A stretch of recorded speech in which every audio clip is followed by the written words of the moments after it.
For the most wild yet most homely narrative which I am about to pen, I neither expect nor solicit belief. Mad indeed would I be to expect it, in a case where my very senses reject their own evidence. Yet mad am I not, and very surely do I not dream. But tomorrow I die, and today I would unburthen my soul.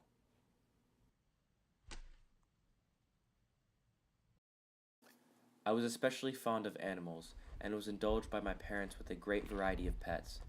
With these I spent most of my time, and never was so happy as when feeding them and caressing them.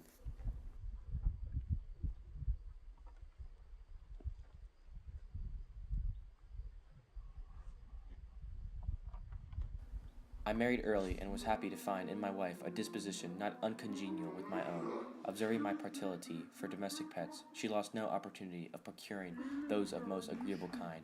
We had birds, goldfish, a fine dog, rabbits, a small monkey, and a cat. Pluto, this was the cat's name, was my favorite pet and playmate. I alone fed him, and he attended me whenever I went about the house.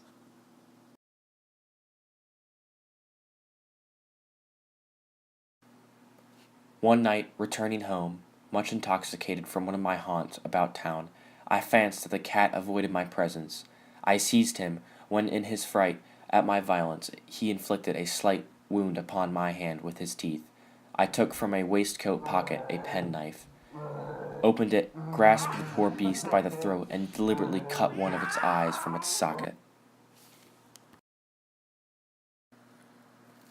One morning, in cool blood, I slipped a noose about its neck, and hung it to the limb of a tree, hung it with the tears streaming from my eyes and with the bitterest remorse at my heart.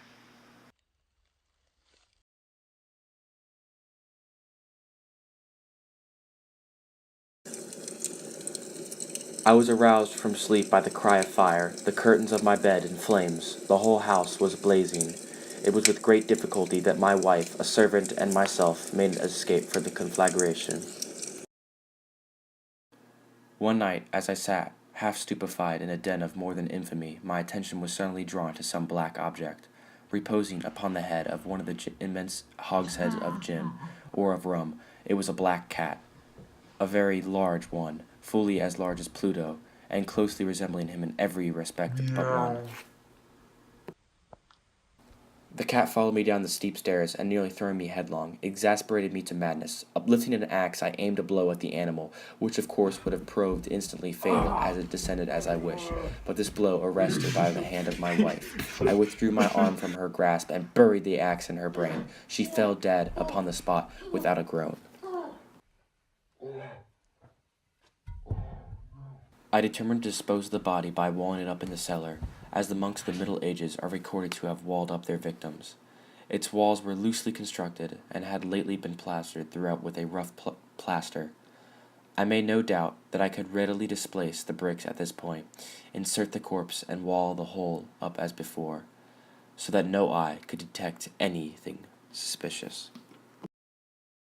Upon the fourth day of the assassination, a party of the police came, very unexpectedly, into the house, and proceeded again to make a rigorous investigation of the premises. Then I was answered by a voice from within the tomb, by a cry at first muffled and broken, like the sobbing of a child, and then quickly swelling into one long, loud, and continuous screech, utterly anomalous and inhuman, a howl, a wailing shriek, and the next, a dozen stout arms were toiling at the wall. It fell bodily. The corpse, already greatly decayed, clotted with gore, stood erect before the eyes of the spectators.